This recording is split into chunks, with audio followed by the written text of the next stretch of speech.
Dalam hidup kita kalau ada yang tanya, gimana hasilnya? Lumayan. Bagaimana kabarnya? Lumayan.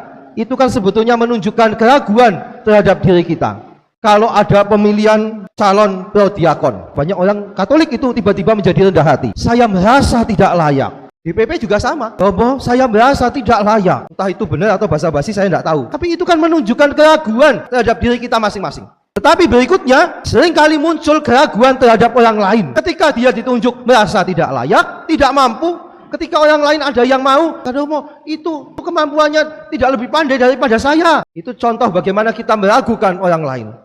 Ragu mengawai dewe, tapi ketika wong liya maju diragukan juga. Kalau ada orang datang pada saya merasa tidak layak, merasa tidak mampu. Saya mengatakan, lah nek ngomong soal layak, seluruh dunia tidak ada yang layak. Bahkan Paus pun bisa jadi tidak layak. Karena sesuci-sucinya manusia pasti pernah berbuat dosa, pasti pernah berbuat salah. Saya tidak layak.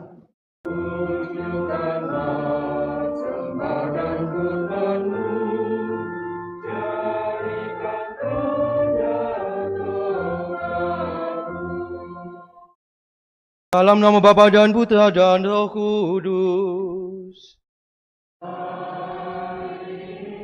Tuhan bersamamu. Bapak Ibu para saudara dan anak-anak sekalian yang terkasih, selamat sore. Kasih Allah begitu luar biasa, kasih Allah begitu agung, Dia maha tinggi dan maha mulia. Dan itu dinyatakan dengan kehadiran Yesus yang diutusnya menjadi penebus bagi kita. Kita diundang bukan hanya untuk mengikuti Yesus, tetapi juga untuk menjadi utusan-utusannya, membagikan warta sukacita kepada banyak orang. Maka hidup kita pun mestinya menjadi pembawa sukacita dan bukan pembawa malapetaka, pembawa kekacauan di tengah hidup bersama dengan sesama kita. Karena mendapat ancaman dari Tulkiem untuk diputus kalau kaos kakinya tidak segera dicuci, maka malam minggu kemarin akhirnya Pak Ijo mencuci kaos kakinya yang biasanya mampu terasi itu. Lalu apa yang terjadi? Tulkiem tentu saja senang melihat Pak Ijo sudah mau mencuci kaos kakinya. Lalu dia mengatakan, Jo, nek kaya gue kan apik, nek kaya gue kan nyeneng nak, kaos kakimu mambu wangi. Lalu Pak Ijo mengatakan, ya demi cintaku padamu. Pokoknya nek demi cinta tak lakoni apa baik. Kaos kakiku kudu mung tak kumbah. Aku ndadak tuku kaos kaki tak semprot minyak wangi. Ben umahmu wangi kabeh. Lalu Pak Ijo bertanya kepada Tulkiem, "Yem, nyong krungu kowe jawab dadi guru piyak, dadi pendamping piyak?" Tulkiem mengatakan, "Iya, nyong kepengin ngajar bocah-bocah piyak." Lalu Pak Ijo mengatakan lagi, "Apa pantes sih kowe wong nek ngomong bekemlewek kaya kowe? Lah kok nek mulang bocah kaya apa jajal bocahe?" Lalu Tulkiem mengatakan, "Ya kemlewek-kemleweka aku juga bisa ngajar kok." Pak Ijo mengatakan, "Emangnya kowe ngerti ngajar bocah cilik kaya ngapa? Nek bocah nangis kepriwe? Ya nangis ya kon meneng. Aku nek bocah kebelet nguyuh, ya ditenang kamar mandi." Lalu Pak Ijo bertanya macam-macam karena dia meragukan. Kan Pak Ijo kenal siapa Tulkiem. Dia meragukan apa wong sing jenisnya kayak Tulkiem itu bisa mendampingi piyak. Lalu akhirnya Tulkiem karena bosan ditakoni macam-macam, lalu dia mengatakan, "Wis Jo, daripada angel-angel, ngesuk dina Minggu kowe sisan melu aku dadi pendamping piyak." Pak Ijo langsung melongo. Deneng sing malah nyongkon melu dadi pendamping. Wong aku lagi meragukan dirimu malah kon melu pendamping. Kowe nek ora gelem meneng sesuk tak dajakna bocah piyak sisan. Lu mangsamu iki. Aku yakin aku bisa. Nek ora percaya melu piyak sisan. Nah, tunggu besok apakah si Pak Ijo mau ikut piyak dengan Tulkiem. Bapak Ibu para saudara sekalian, anak-anak yang terkasih, seringkali di dalam hidup kita mengalami keraguan yang sama mungkin dialami oleh Pak Ijo.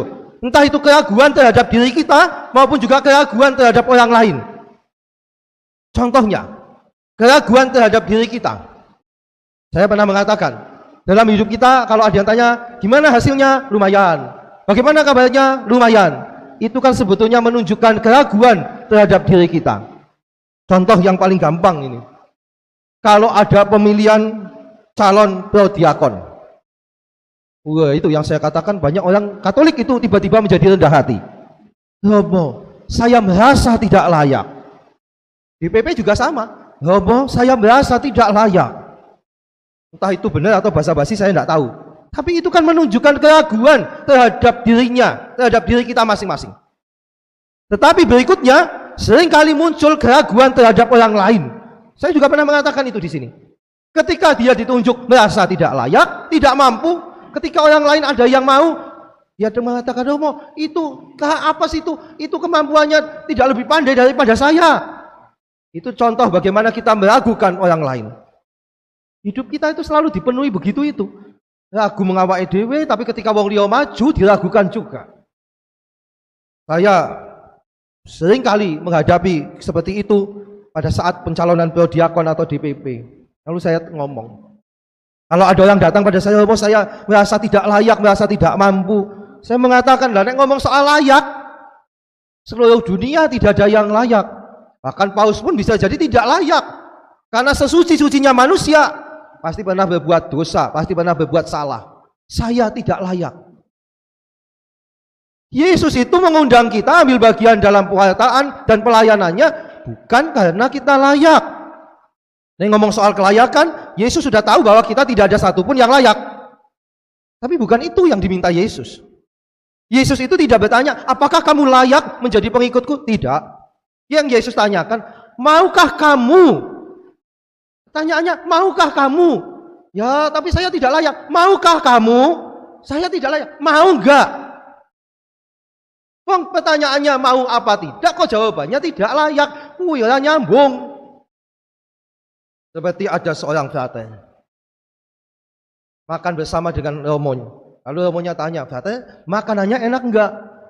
Mestinya dijawab ya, enak atau tidak. Tapi fraternya tidak menjawab enak atau tidak. "Makanannya enak enggak?" "Lain kali kesini lagi ya." Oh, pertanyaannya enak, boleh enak kok, tak jawabannya lain kali kesini lagi. Ya itu urusan nanti. Jawab dulu pertanyaannya, enak atau tidak? Enak. Nah, baru ngomong lain kali kesini lagi ya, ngomong. Sama, Yesus kata pada kita, "Maukah kamu?" Jawab dulu mau atau tidak. Mau? Yuk tak ewangi. Kalau kamu mau, ketidakmampuanmu, kelemahanmu, ketidakpantasanmu, yuk didandani bersama-sama. Tapi jawab pertanyaannya mau atau tidak. Dalam bacaan-bacaan hari ini, Yesaya bacaan pertama itu ya. Ya, dia juga merasa masih muda, dia merasa tidak mampu. Bahkan dia mengatakan, "Celakalah aku. Karena aku seorang yang najis bibir." Najis bibir itu ya omongannya mungkin penuh dengan kedosaan, omongannya sok sayu dan sebagainya. Lalu dia merasa tidak layak. Tetapi kemudian seorang malaikat Tuhan meneguhkan dia. Jadi dikatakan sebetulnya dia malaikat itu menaruh bara api dalam mulutnya, menyucikan. Jadi Yesaya merasa tidak layak, tapi nyatanya dia menjadi nabi yang sangat terkenal dalam perjanjian lama. Yang tidak layak, memang tidak layak, tapi Allah bukan memilih berdasarkan kelayakan, tapi ketika seorang bersedia, "Ya, saya mau dipakai olehmu," Allah akan membantu kita. Bacaan Injil sama saja itu. Bacaan Injil kisah tentang panggilan 3 murid pertama, Petrus, Yakobus dan Yohanes. Petrus itu begitu merasa tidak layak sampai dia mengatakan, "Tuhan, pergilah dari hadapanku karena aku ini seorang berdosa." Kalau sekarang kita ngomong begitu malah dikira sombong, malah mengusir ini. Tapi ini adalah ungkapan ketidaklayakan. Karena dia di awal kita lihat, awalnya kan dia sudah mengatakan, ketika Yesus mengatakan, "Bertolaklah ke tempat yang dalam dan tebalkanlah jalamu untuk menangkap ikan." Jawabannya Simon apa? "Guru, kami ini sepanjang malam itu sudah bekerja keras dan kami tidak mendapat apa-apa. Kami ini nelayan loh. Kami itu lebih tahu soal perikanan daripada kamu yang tukang kayu." Memang rodok wagu, Yesus itu tukang kayu, malah ngajari cara nangkep iwak malah nelayan. Itu kan jadinya nggak nyambung lagi. Maka di situ dari balik kata-kata Simon itu bisa jadi ada kesombongan. Yang mengatakan ya, "Kami itu yang nelayan, kami itu ahlinya nangkep ikan, ahlinya daripada ahli nangkep ikan. Kami sudah sepanjang malam aja nggak dapat apa-apa kok. Nah, kok gue sing tukang kayu? Kok iso perintah?" Lalu dia, ya sudahlah, seperti si Tulkiam daripada diomong terus selai Pak Ijo. Akhirnya Simon mengatakan, "Tapi ya wis lah, wong jenengan perintah, yo tak lakok oke." Ini bisa jadi Simon mengatakan begitu, bayangan saya itu daripada dicereweti Yesus gitu loh. Ya wis tak manut lah. Maka ketika ikan yang ditangkap ternyata begitu banyak, luar biasa, jalannya sampai koyak, sampai minta bantuan perahu yang lain, dikatakan 2 perahu muat ikan sampai perahunya meh kelelep. Berarti banyak sekali. Lalu di situ Simon merasa, aduh, celaka aku. Tiwas tak ece, jebul dia lebih ahli daripada kami. Maka dia merasa tidak layak. Tuhan, pergi sajalah. Saya itu yang berdosa, saya merasa tidak layak. Tetapi Yesus kan tidak berhenti sampai di situ. Yesus tidak menyerah. Lalu dia katakan apa? Jangan takut, rasa wedi. Mulai sekarang ini kamu akan menjadi penjala manusia bersama dengan dua temanmu, Yakobus dan Yohanes. Maka lihat, bagaimana akhirnya seorang yang ragu, seorang yang merasa tidak layak, seperti Petrus itu, akhirnya dipilih menjadi rasul, menjadi pemimpin dari ke-12 murid Yesus itu. Semua berawal dari merasa tidak layak. Tetapi sekali lagi, kenapa Petrus bisa begitu? Karena yang dipersoalkan Yesus bukan soal kelayakan, tapi soal mau atau tidak. Tulkiam, Pak Ijo itu tadi kan kenal dengan Tulkiam yang sudah jadi pacarnya sekian lama. Dan dia tahu kelemahan-kelemahannya Tulkiam. Maka dia mengatakan, masa wong kaya kowe cerewete setengah mati, cemplangnya kaya ngono, arep ngajar piye? Lah kok bocah kaya ngapa? Pak Ijo tahu si Tulkiam cerewet, soal kaos kaki mambu sampai meh dijak putus. Apalagi nanti lagi diajar, anak-anak mari kita menyanyi. Mbak Tulkiam mau ke belakang. Pak Ijo sudah membayangkan kalau ada anak begitu mesti seneni langsung neng Tulkiam. Banyak orang meragukan, tapi Tulkiam berani maju karena dia mau. Ya, saya mau mencoba untuk menjadi pendamping Pia. Walaupun mungkin banyak orang meragukan, termasuk pacarnya si Pak Ijo.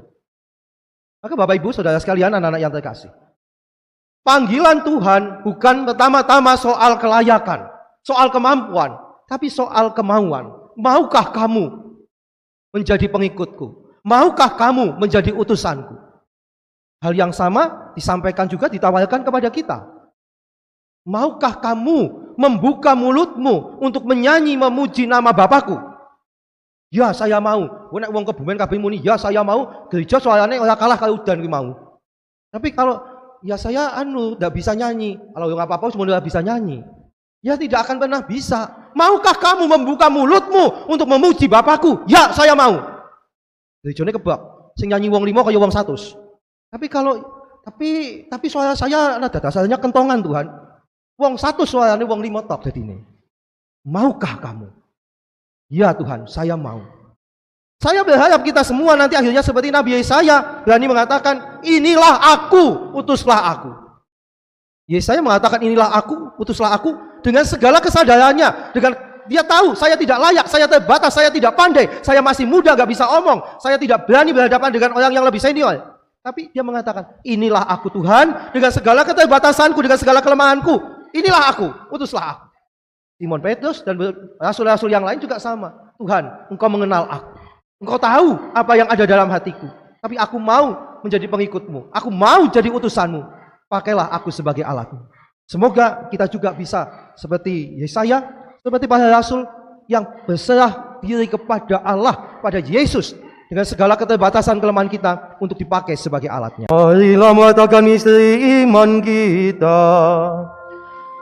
Tiap kali kami makan roti ini dan minum dari piala ini, wafat-Mu Tuhan kami wartakan hingga Engkau datang.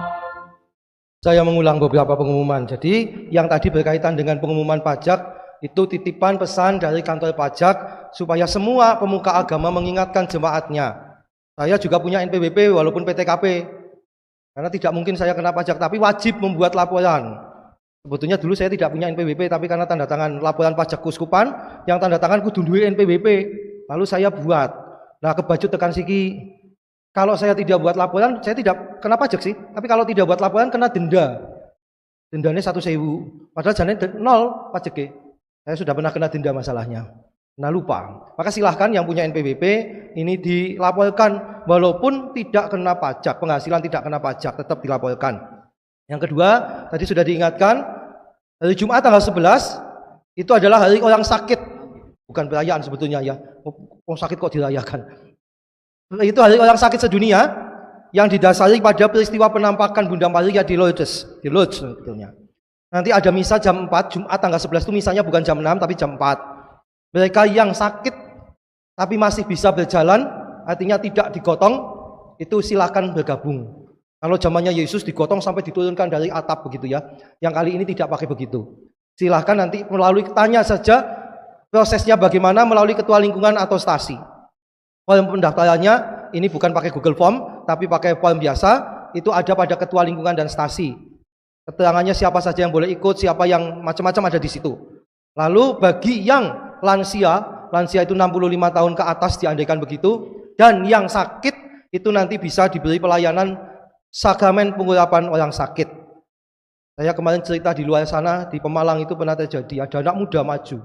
Gagah-gagah kok maju itu. Saya tanya, kamu sakit apa? Kamu masih kelihatan sehat. Ya, mau saya sedang sakit hati. Nah, kalau sakit hati tidak usah di minyak suci ya. Itu. Ini kejadian sungguh. Karena saya sempat berhenti. Saya tanya, kamu sakit apa gitu? Sakit hati, sakit hati mungkin diputus pacarnya seperti Pak Ijo itu ya, enggak usah. Jadi yang 65 tahun ke atas atau belum 65 tapi sakit, itu boleh minta minyak suci. Kemudian tanggal 14 Februari itu kita kenal sebagai Hari Valentine. Tetapi gereja sejak tahun 1983 menjadikannya sebagai hari perkawinan sedunia. Itu sudah lama. Sudah 30 tahun, 40 tahun, hampir 40, 39 tahun. Tapi mungkin kita belum terbiasa.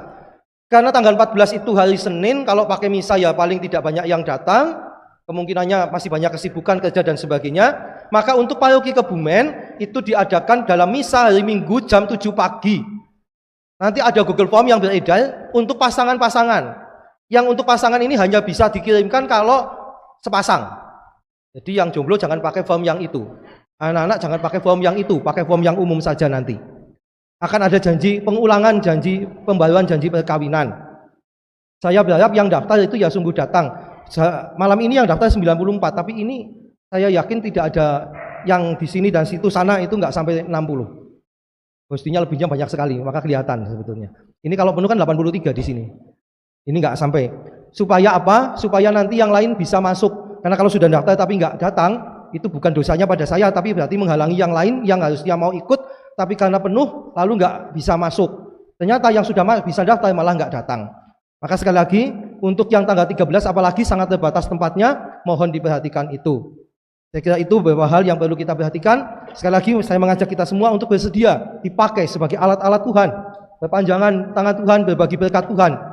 Bukan soal kelayakan, tapi kita berani mengatakan, inilah aku Tuhan, dengan segala keadaanku, aku mau menjadi alat. Tuhan bersamamu.